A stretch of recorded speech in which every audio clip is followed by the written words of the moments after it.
কাজী নজরুল ইসলাম ছিলেন একজন বাঙালি কবি, সঙ্গীতজ্ঞ এবং দার্শনিক।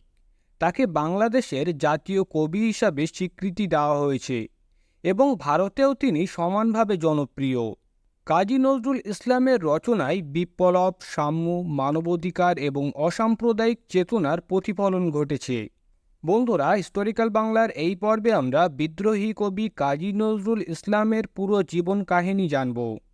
কাজী নজরুল ইসলাম 1899 সালের 24শে মে ভারতের পশ্চিমবঙ্গের বর্ধমান জেলার চুরুলিয়া গ্রামে জন্মগ্রহণ করেন। তার বাবার নাম কাজী ফকির আহমেদ এবং মায়ের নাম জাহেদা খাতুন। ছোটবেলা থেকেই কাজী নজরুল ইসলামের সাহিত্য এবং সঙ্গীতের প্রতি আগ্রহ ছিল এবং তিনি বিভিন্ন ধরনের সাহিত্য পাঠে আগ্রহী ছিলেন। নজরুলের পরিবার ছিল দরিদ্র। ছোটবেলা থেকেই তিনি নানা কাজ করতে শুরু করেন, কিন্তু তিনি লেখাপড়া ছাড়েননি।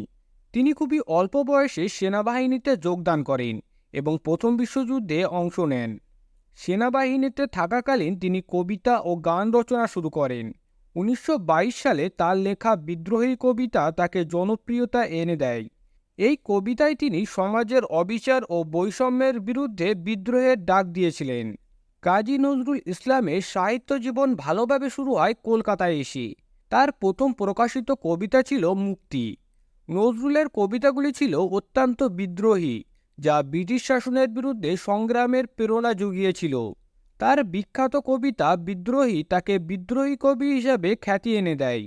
তার কবিতাগুলি বিদ্রোহের পাশাপাশি প্রেম, প্রকৃতি, ধর্মীয় ঐক্য ও মানবতার স্থান পেয়েছে। তার উল্লেখযোগ্য গ্রন্থগুলি হল অগ্নিবীণা, বিষের বাঁশি, সন্ধ্যা এবং ছায়ানট। তিনি শুধুমাত্র কবি ছিলেন না, তিনি ছিলেন একজন সুরকার ও গীতকারও।